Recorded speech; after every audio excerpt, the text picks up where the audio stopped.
This is Macro Analytics, delivering frank conversations on global macroeconomics and market analysis, outside the mainstream, featuring discussions and debates between Gordon T. Long, publisher and editor of GordonTLong.com, and his guests.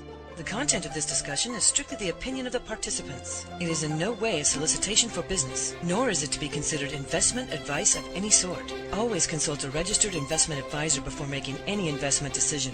These discussions are extremely hard-hitting and terribly frank, and parental discretion is advised. Now, on to the show. Good morning. I'm Gord Long with GordonTLong.com. It's my pleasure to have with me this morning Charles Hugh Smith, well-known and prolific writer on the website, his blog, of2minds.com. I'm sure many of our listeners are familiar with, and a longtime regular co-host. Welcome back, Charles, and Happy New Year. Thank you, Gordon. Always a pleasure to be here. I noticed you're doing a lot of writings on what you're thinking is going to happen in 2016 and recapping. Anything you want to share here before we begin? Just be careful out there.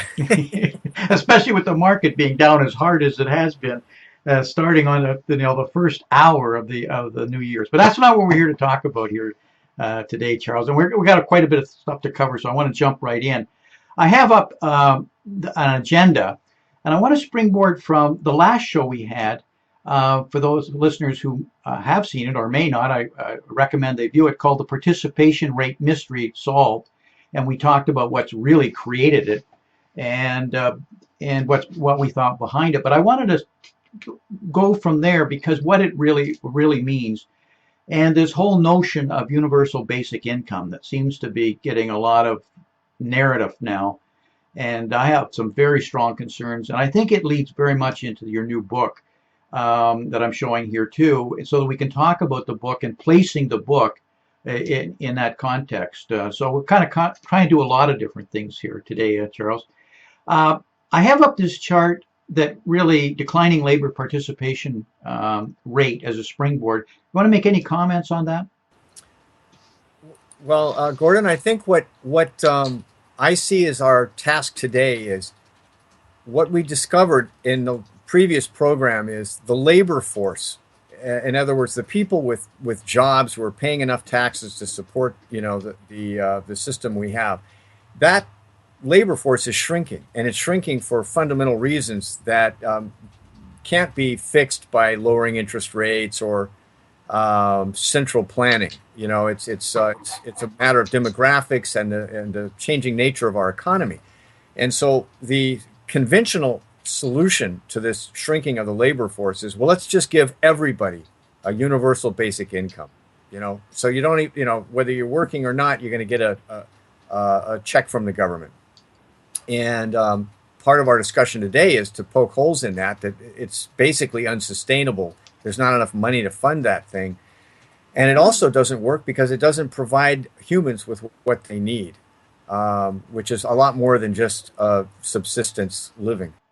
Yeah. Do you want to exist and just survive, or do you want to live and be alive? And it really reminds me of the issues we learned about communism, and where there was always jobs for everybody in the country, but it obviously, and I'm talking about Russia particularly, but we proved it doesn't work. But there is this public narrative is really growing that with more and more people being laid off through technology advancements, and it's only going to get larger in terms of the advancements, that we're not creating enough new jobs. I know the World Bank was saying we have to create 1 billion new jobs in the next 10 years. And they're not exaggerating, because we're at 8 billion economy, and the way we're growing, where are people going to find jobs on a globalized basis? These are staggering numbers with reducing it. So we're going to have a problem. But public wages or a universal basic income, it terrifies me as being the answer. There's better answers definitely than that. Right, and so there's two problems with that universal basic income. One is that the labor force, as it shrinks, is going to be unable to pay for all these pay-as-you-go social programs like Social Security, Medicare, and Medicaid.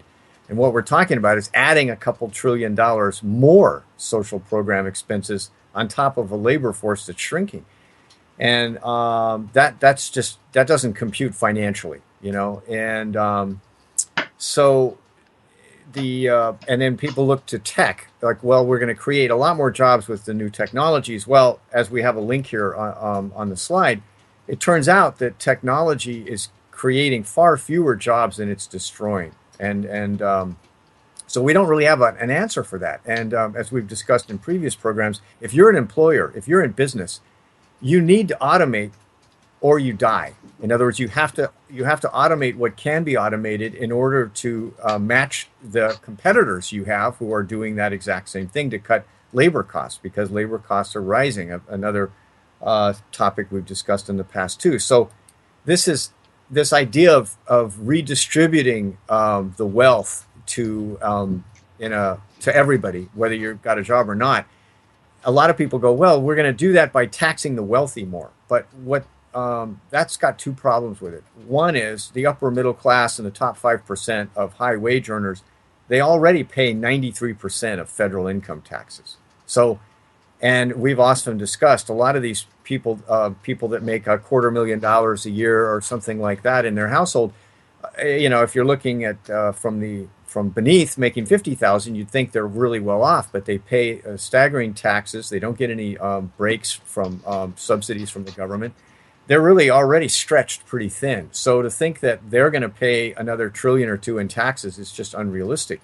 And as for the top 0.1%, the people that make tens of millions or hundreds of millions, they can just buy political protection of their income. And there's an article which I recommend everybody read. It's a link on the slide. So that's not going to change either. So the idea that we can fund a several trillion more dollars per year of basic income, that's just financially unfeasible. And so what it really boils down to is we're going to borrow another couple $1 trillion from our grandkids and their kids. And that's immoral in my view. Not only is it unsustainable, but it's also immoral. We're going to borrow trillions of dollars to spend today, and we're going to put that burden on our grandkids. So that's also not unsustainable. Charles, the issue here, we've talked many times about the changing nature of work.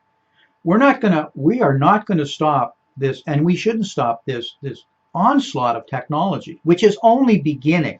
The changes that we're going to see are going to be even faster, and I'm thinking of retail changes that we're going to see and the job layoffs that we're going to see in the whole retail side of the industry, just short term.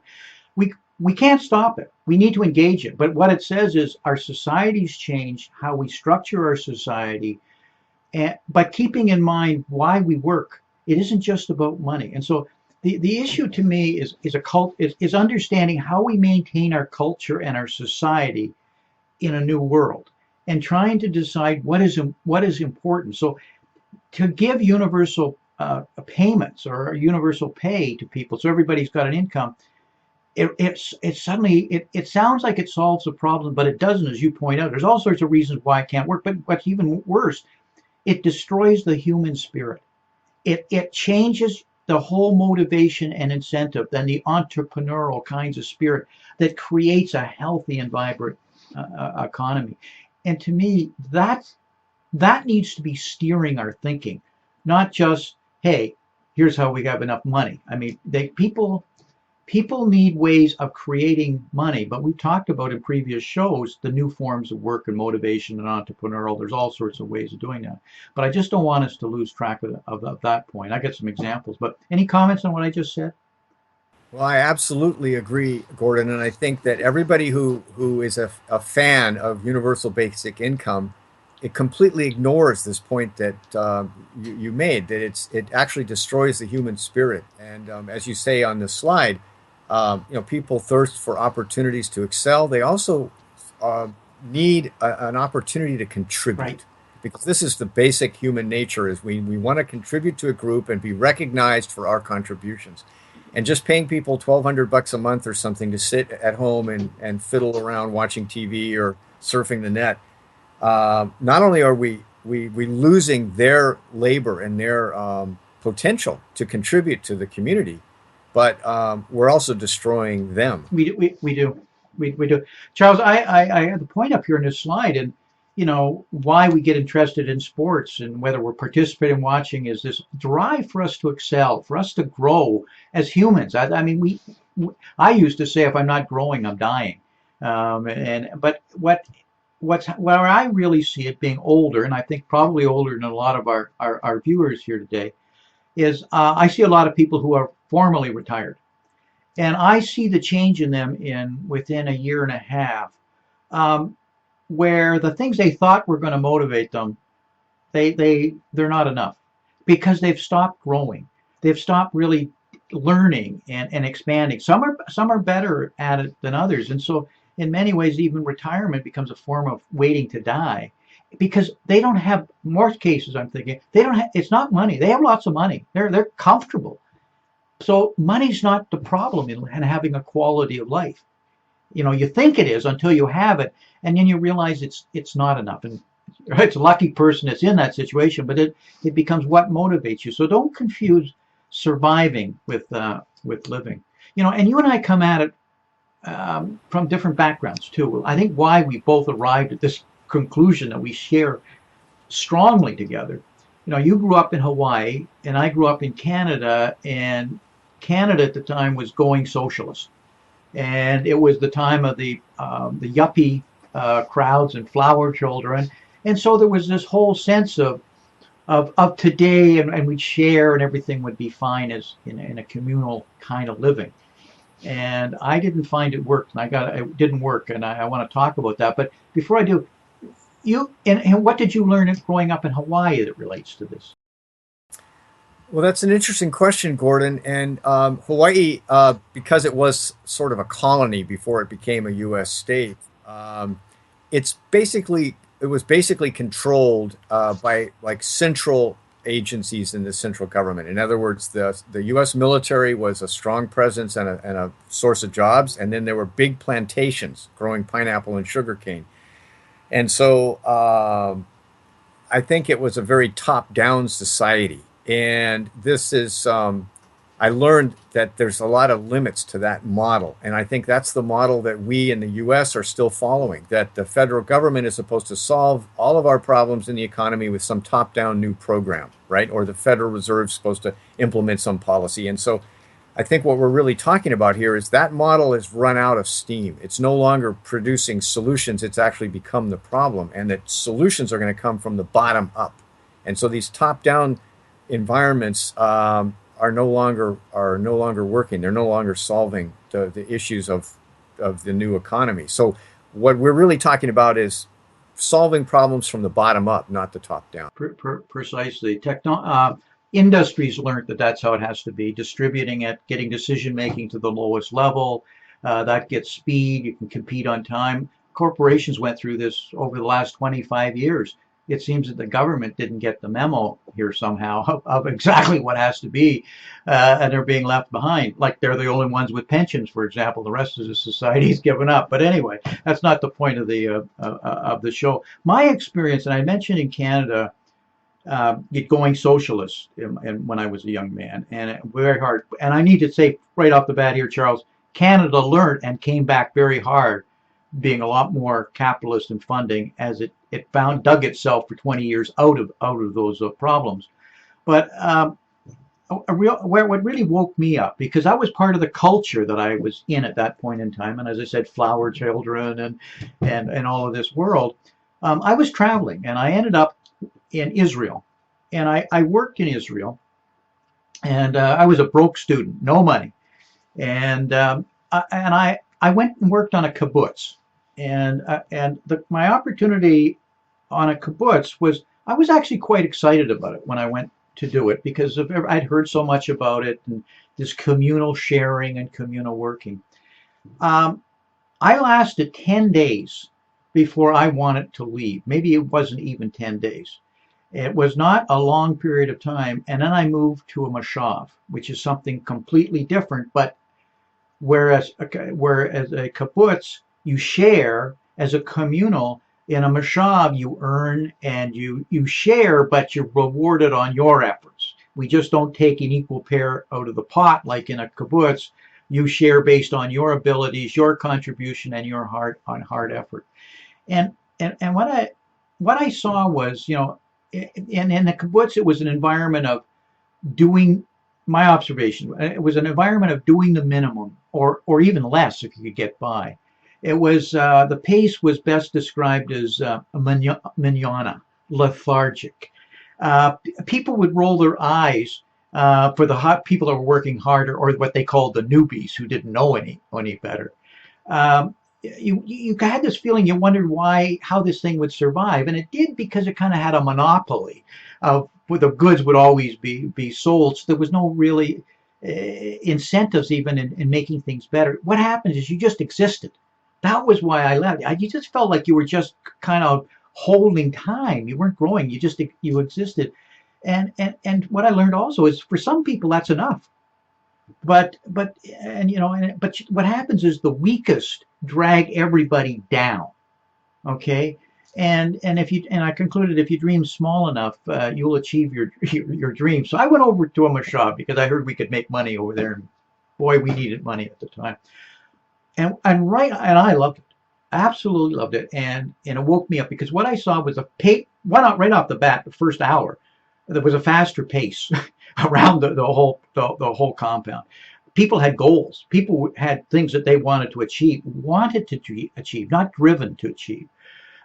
Things were more team oriented, team goals, working together, that you had agreed on what the goals should be. Ideas for improvement would flourish. Somebody would have a new idea, everybody would be listening to it, as opposed to rolling their eyes like the newbie should just shut up and just don't do it. Don't rock the boat, if you would. There was a striving and a motivation to improve. It's striving to improve. It's in our nature. And so I felt that you flourished. That was the way I'd best describe it. That was how I felt. We were flourishing, and it was just a much better environment. People were happier, and like I say, what I learned was that people want to grow. They want to excel. It's in our DNA as humans, and without it, you don't live, you don't grow. And so, but I also learned was that in this environment, the strongest pulled everybody up. So everybody was being pulled up by the stronger ones, not begrudgingly. And it made us all better, because there was always somebody who could do something even better. And we respected it and wanted to reward it, not wanting to cripple it and tax it or take it away, because we would all be better off for it, and we wanted it. So, and a bottom line, Charles, and I've said it many times since, I concluded then in my life that I would rather burn out than rust out. and that's what I came away with. And I, at that time in my life, wasn't really so much a capitalist, but it really made me realize there's better systems. And I would say from there, I became a lot more capitalist in my thinking. I apologize being long-winded, but it really resonated with me. Comments? Well, I think that's an excellent way of summarizing what we're talking about here. Is the existing narrative and status quo is basically an idea of going back to 1930. Like, in other words, when the economy weakens, then we give people money, and we have make work projects, and sort of super welfare schemes is what it was the only solution to this. And that's what universal basic income is. It's a super welfare scheme. Well, as opposed to that narrative, the economy is changing in ways that going back to 1930 is not really a solution. What we need is a bottoms-up, community-based economy that gives people opportunities to build capital and wealth, and as you say, that's what flourishing is. Capital is not just money. It's the social capital of meeting people who can help you and that you can help others. And it's the human capital of your new skills. And so we need to focus our economy on that, not like a super welfare scheme. And that's really what my book is about, is describing or proposing ways we can do that. And as you say in the slide here, the welfare for all model is really just communal poverty. As you say, it lowers everybody down, and the people who are stuck in this subsistence serfdom are resentful. And then the people who are being heavily taxed to support this failed system, they're resentful too. So you've got a psychological and sociological breeding ground for unhappiness, resentment, and a sense of failure. Charles, what I think at the core of this, and a way of easily thinking about it, and when we started, we talked about top-down planning and top-down structures and how it doesn't work. And anybody knows that in China, Russia, failure in Russia was an example of that. But maybe we need to think of it a little bit differently. We have the federal government, state government, local government, and how we tax is at the federal level, and then they pass the money down, and we with what the state has their ability to do it on property taxes or sales taxes rather, and they have a little less pie, and then the local government has it on property taxes, and they try and get by. But our system is really top down in funding. And therefore, by the nature of he who has the gold has the power. So the power rests in the federal government by the nature of where the money is and how it stems down. I think the world our government is fundamentally should be turned around the way our founding fathers started it, where it was at the town level, the local level, and at the state giving some power to the federal government, but it was the state who controlled things. It was even the towns that controlled. And that's how we founded America. That's what America is built on. But the money has taken it away. So what I think we should be doing is the taxation should be at the local level, or the money should be at the local level, and it passes it up on what it thinks it needs and deserves to the state level, and the state passes it up to the federal level. It would stop a lot of crony capitalism, etc. I see it all the time in town meetings on schools. The town knows what it needs. It's got no money and ability to do it. And it knows where the waste is. But they got no choice. And where the federal government's spending money, we see it in our politics all the time, where people said, that's not the priority because it's separated. So I'm not trying to be idealistic here. And I know there's all sorts of issues, but until we take the new technology and make the decision making at the lowest level and the money, that's where money and power goes. That's how the society will begin to change if we just would reorient it. But that'll never happen because the powers to be don't want to give it up. But it can happen by the nature of how work is changing, and it's going to be more societal. And so there could be a migration. Comments on what I'm saying?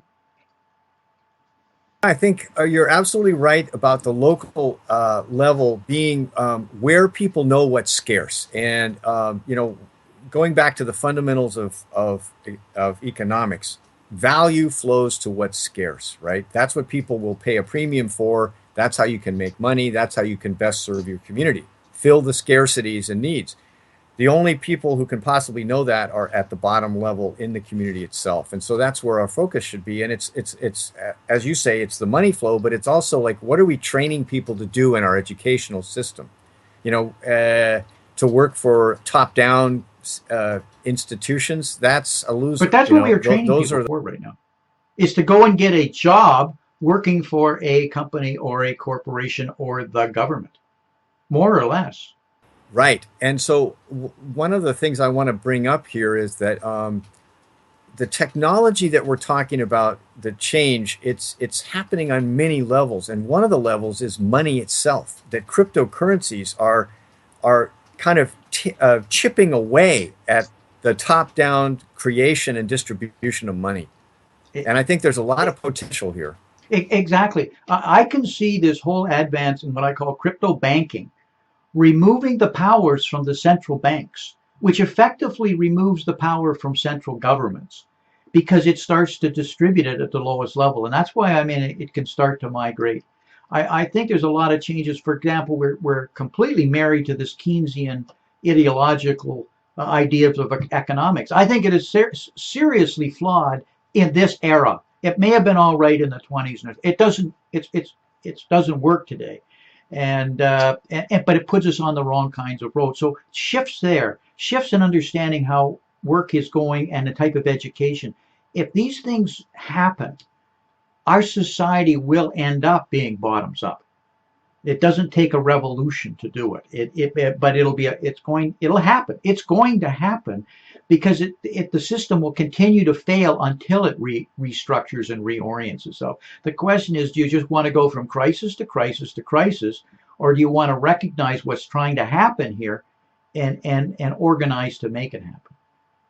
That's a very good summary of organizing it to happen in a positive fashion, and that's why I call my book A Radically Beneficial World. Is that we can actually have a radically beneficial society where we're extending opportunity and growth opportunities to everybody, and giving them work, that's meaningful as well as an income, not just giving them free money and thinking that's going to solve all the problems. It's not. So I think we have a huge opportunity here, and it's going to unfold in a lot of different ways that we can't predict exclusively, but we know the general trend in the next decade or two. Bottoms up is the solution, top down is the failure. What message would a reader take from your book, Charles? And just closing here. I think they would understand that the current, like the status quo, is broken, and it can only fail. In other words, there's no way to reform it, and so we're really forced to start rethinking about work, the way we create and distribute money, and what kind of society we generate with the way we organize our economy. And if we organize it bottoms up, we get a different, more equitable society as well. Am I thinking about organizing for it? I am in no way suggesting that the government should start taking a role in organizing it, though you would initially think that that's what they would do. They will never do it. The organization is going to come from thought, and that is this dialogue becoming much more part of the public narrative and expectations. And once we start thinking this way and believing it, the politicians will follow. That's where the votes are. They will start to bring policies in that support this public feeling. So don't look to the government to create this change. Look to ourselves and look to the dialogue we're having. Look to dialogue you can have with other people. If you believe we're right, everybody needs to carry the message. And even if people don't believe it, it's going to happen, Charles. It will happen, because this is a natural evolution, and it fits with the way the human nature is. And all these others will just be false starts, and eventually we'll work it. We've been on this planet a lot of millenniums, and we've evolved, and we've had many failures, but we keep evolving in a positive fashion, and we will. 100 years from now, we will laugh at what we have today. But the point is, there's a lot of pain that goes in it and in our society. Got to wrap. Any last comments you want to make here? You can read the first chapter of my book for free on my website, of2minds.com. Charles, talk to you again next month. Okay. Thank you, Gordon. Thank you very much. Bye. Bye-bye.